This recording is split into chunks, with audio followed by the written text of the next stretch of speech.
জাবালে আবু কুবাইস পৃথিবীর ইতিহাসের সর্বপ্রাচীনতম পাহাড়। কাবার পূর্ব প্রান্তে দাঁড়িয়ে ইতিহাসের নীরব সাক্ষী। এখানেই হযরত আদম আলাইহিসসালামের আমলে হাজরে আসওয়াদ সংরক্ষিত ছিল। তাই তো এ পাহাড়কে আল আমিন বা বিশ্বস্ত পাহাড় হিসাবেও নামকরণ করা হয়েছে।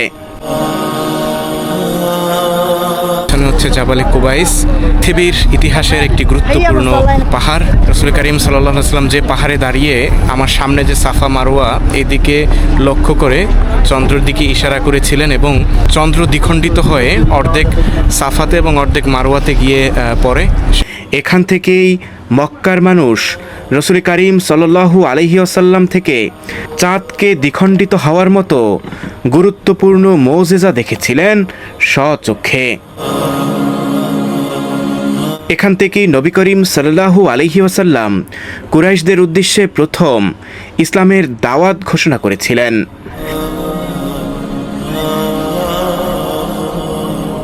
আসসালামু আলাইকুম ওয়া রাহমাতুল্লাহি ওয়া বারাকাতুহু। বন্ধুরা, আমি আপনাদের সবাইকে শুভেচ্ছা জানাচ্ছি মক্কাতুল মুকাররমার কবুতর চত্বর থেকে। আমি এখন রয়েছি শাহরে ইব্রাহিম খলিল স্ট্রিট, যে ইব্রাহিম খলিল স্ট্রিট আছে সেই ইব্রাহিম খলিল স্ট্রিটের একদম সামনে, এবং এই দিকটাতে হচ্ছে ইব্রাহিম খলিল রোড, এই দিকটাতে হচ্ছে মিসফালা। আর আমি ঠিক রয়েছি, এই যে দেখতে পাচ্ছেন যে মক্কা ক্লক টাওয়ার, এই যে এই হচ্ছে মক্কা ক্লক টাওয়ার। তো আজকে একটা গুরুত্বপূর্ণ ইসলামের ইতিহাসে এক গুরুত্বপূর্ণ জায়গায় যাচ্ছি। সেটা হচ্ছে, আপনারা কি বলতে পারবেন পৃথিবীতে প্রথম কোন পাহাড় সৃষ্টি হয়েছে? আজকে আমরা আপনাদেরকে সেই পাহাড় দেখাবো, যে পাহাড় হচ্ছে জাবালে আবু কুবাইস।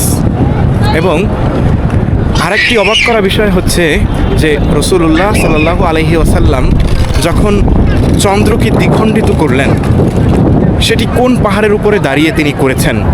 সেটির উত্তর হচ্ছে জাবালে আবু কুবাইস। তো চলুন এই ঐতিহাসিক স্মৃতিধন্য রসুলের স্মৃতি বিজড়িত জাবালে আবু কুবাইস ঘুরে আসি এবং দেখে আসি এর ইতিহাস, জেনে আসি সেই পাহাড়টির অবস্থান কোথায়। তো চলুন শুরু করা যাক আজকের ভিডিও। আর দেখতে পাচ্ছেন এই আমার পিছনটাতে এখানে বিভিন্ন চ্যারিটেবল ফাউন্ডেশনের গাড়ি রয়েছে, যারা মূলত মক্কা মদিনাতে যারা ঘুরতে আসে, হজে আসে, উমরায় আসে, তাদেরকে খাবারের ব্যবস্থা করে থাকে, একদম ফ্রিতে খাবারের ব্যবস্থা করে থাকে। তো এটা মূলত সব সময়, বিশেষ করে নামাজের পরপর সময়টাতে, আসরের পর সব সময় এরকম খাবার দাবার এখানে চলতে থাকে। আর মূল বিষয়টা হচ্ছে আইএমএ জাহিলিয়াতের যুগেও কিন্তু কোনো গোত্রের দায়িত্ব ছিল তারা পানি বন্টন করবে, কোনো গোত্রের দায়িত্ব ছিল তারা যাত্রা পথকে নিরাপদ করবে। তো এবার এটা তাদের গোত্রগত কিংবা বংশগত একটা বড় মর্যাদার প্রতীক হিসেবে তারা চিহ্নিত করত। কোনো গোত্রের দায়িত্ব ছিল তারা কাবা রক্ষণাবেক্ষণ করবে, মসজিদে হারাম রক্ষণাবেক্ষণ করবে, কোনো গোত্রের দায়িত্ব ছিল তারা হাজরে আসওয়াদ পাথর প্রতিস্থাপন করবে। এগুলো নিয়ে যুগে যুগে যুদ্ধ হয়েছে। তো সেই স্মৃতিবিজড়িত জায়গা এবং অসংখ্য নবী রাসূলের পদধূলিতে ধন্য এই পবিত্র জনপদ, পৃথিবীর শ্রেষ্ঠতম শহর এবং পৃথিবীর প্রাচীনতম শহর মক্কাতুল মুকাররমা থেকে আপনাদের শুভেচ্ছা জানাচ্ছি। যেখানেই আসমান থেকে নেমে এসেছিল হজরতে আসিয়া রাদিয়াল্লাহু তাআলা আনহু সহ পুত পবিত্র নারীগণ, ফেরেশতারা, এবং তারাই সেদিন ওখানকার আকাশ সজ্জিত হয়েছিল জাবালে কুবাইস, সেই ইসলামের ইতিহাসের প্রথম পাহাড়। তো চলুন সব কিছুই ঘুরে ঘুরে দেখাবো। সর্বপ্রথম যাচ্ছি মালিক ফাহাদ গেটে।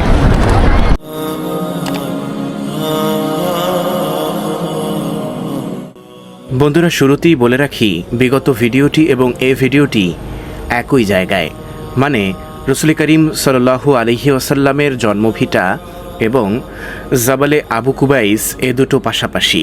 জাবালে আবু কুবাইসের পাদদেশেই রাসূল করিম সাল্লাল্লাহু আলাইহি ওয়াসাল্লাম পৃথিবীর বুকে আগমন করেছিলেন। জাবালে আবু কুবাইসের সাথে জড়িয়ে আছে হিজরতেরও নানা ঘটনা। তো প্রথমেই আমরা একই পথে কালকে যেরকমভাবে আমরা গিয়েছি যেরকম পথ আপনাদের দেখিয়েছি সেই একইভাবে একই পথে প্রথমে আমরা যাব সাফা এবং মারওয়ার যে বাহিরের অংশটা, সেখান থেকে রসুল করিম সাল্লাল্লাহু আলাইহি ওয়াসাল্লামের জন্মভিটা এবং আবু জেহেলের যে বাড়ি সেই দিকে।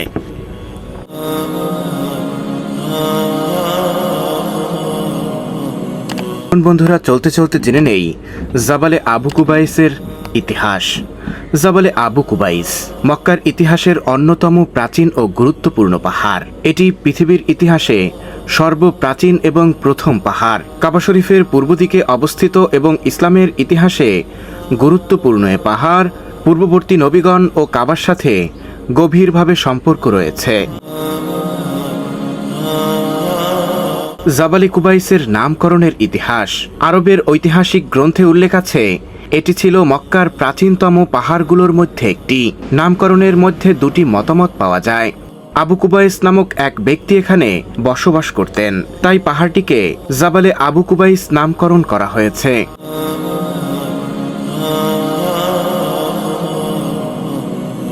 অন্যভাবে কুবস শব্দ থেকে এসেছে, যার অর্থ হলো আলো বা আগুনের শিখা। বলা হয় এখানেই আদম আলাইহিস সালাম যখন প্রথম হজ পালন করেছিলেন তখন আল্লাহর নূরের আভা এ পাহাড়ে প্রকাশিত হয়েছিল, তাই এর নামকরণ করা হয়েছে আবু কুবাইস। কুরআন ও হাদিসে এ পাহাড় সম্পর্কে ইঙ্গিত রয়েছে, যদিও সরাসরি নাম উল্লেখ করা নেই, তবুও কিছু কোরআনের আয়াত ও হাদিসের ব্যাখ্যাকারগণ জাবালে আবু কুবাইসের সাথে মিলিয়ে আলোচনা করেছেন।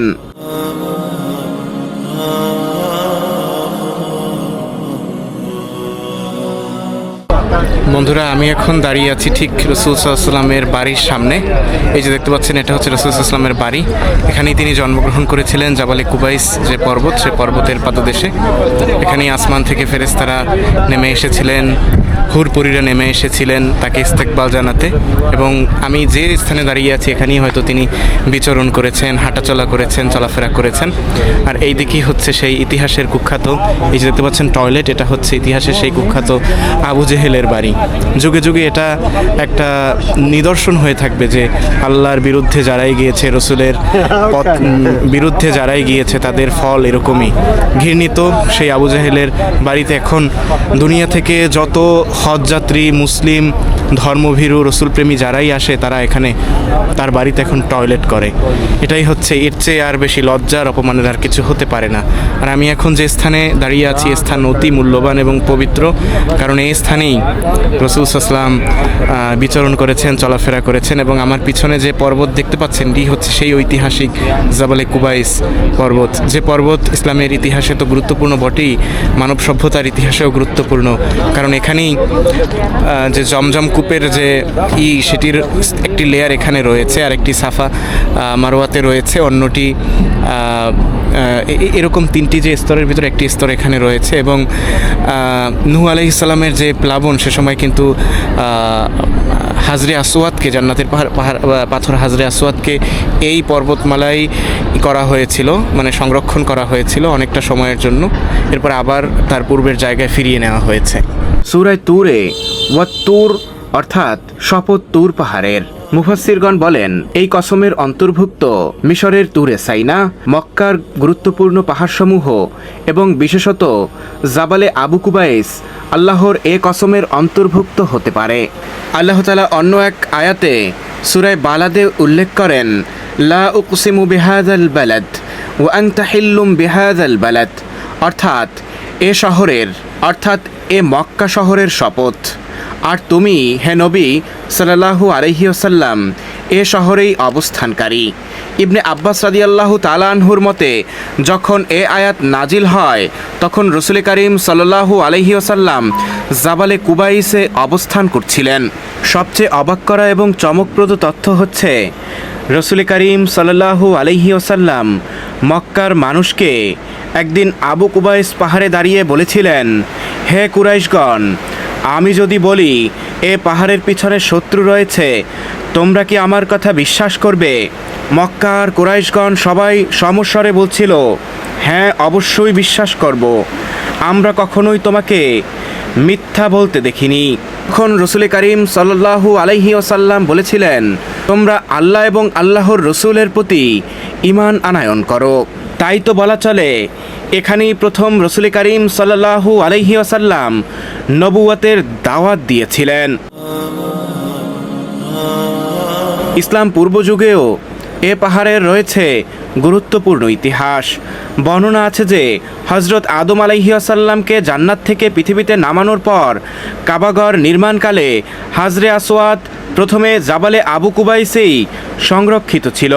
পরে হজরত ইব্রাহিম আলাইহি ওয়াসাল্লাম কাবাঘর নির্মাণের সময় ফেরেশতা জিব্রাইল আলাইহি ওয়াসাল্লাম এ পাহাড় থেকে সেই পাথর বের করে নিয়ে যান।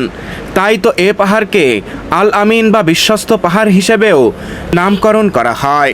বর্ণনা আছে যে নূহ আলাইহি ওয়াসাল্লামের প্লাবনের সময়ও হাজরে আসওয়াদ পাথরকে এ পাহাড়ে সংরক্ষণ করা হয়েছিল। রসুল করিম সাল্লাল্লাহু আলাইহি ওয়াসাল্লাম যে পাহাড়ে দাঁড়িয়ে আমার সামনে যে সাফা মারওয়া এদিকে লক্ষ্য করে চন্দ্রের দিকে ইশারা করেছিলেন এবং চন্দ্র দ্বিখণ্ডিত হয়ে অর্ধেক সাফাতে এবং অর্ধেক মারওয়াতে গিয়ে পড়ে। এই হচ্ছে সেই ঐতিহাসিক পাহাড়। ইসলাম পূর্ব যুগে মক্কার ঐতিহাসিক ঘটনার সাথে এ পাহাড় ওতপ্রোতভাবে জড়িত। তার মধ্যে অন্যতম হচ্ছে রসুল করিম সাল্লাল্লাহু আলাইহি ওয়াসাল্লামকে রক্ষা করা। কুরাইশরা যখন হুজুর সাল্লাল্লাহু আলাইহি ওয়াসাল্লামকে হত্যার পরিকল্পনা করেছিল, তিনি হিজরতের রাতে সাইয়্যিদুনা আলী রাদিয়াল্লাহু তাআলা আনহুকে স্বীয় বিছানায় শুয়ে দিয়ে বের হয়ে জাবালে আবু কুবাইসের পাশে আশ্রয় নিয়েছিলেন, যা যৌথভাবে ইবনে হিশাম এবং সিরাতুন নববিয়া গ্রন্থে উল্লেখ রয়েছে। দ্বিতীয় ঘটনাটি হচ্ছে চাঁদ দ্বিখণ্ডিত হওয়ার ঘটনা। মুশরিকরা নবী করিম সাল্লাল্লাহু আলাইহি ওয়াসাল্লামের কাছে মুজিজা চাইল। তখন রসুলের হাতের ইশারায় আল্লাহর কুদরতে চাঁদ দুভাগ হয়ে গিয়েছিল। ঐতিহাসিকভাবে বর্ণিত মক্কার মানুষ জাবালে আবু কুবাইস ও পার্শ্ববর্তী অন্য একটি পাহাড়ের মাঝে সেই দ্বিখণ্ডিত হওয়া চাঁদকে দেখেছিল।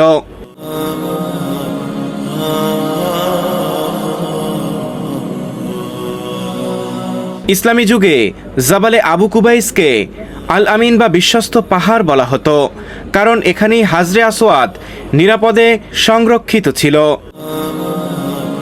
ওসমানী খেলাফতের সময় পাহাড়ে একটি দুর্গ ও কয়েকটি ছোট মসজিদ নির্মাণ করা হয়, যার অস্তিত্ব বর্তমানেও রয়েছে ধ্বংসস্তূপ হিসেবে। আধুনিক যুগে এসে পাহাড়ের কিছু অংশ কেটে মসজিদুল হারামের সম্প্রসারণের জন্য ব্যবহার করা হয়েছে। বর্তমানে এ পাহাড় মসজিদুল হারামের স্থাপত্যের ভিতরে অধিক অংশ পড়ে গেছে।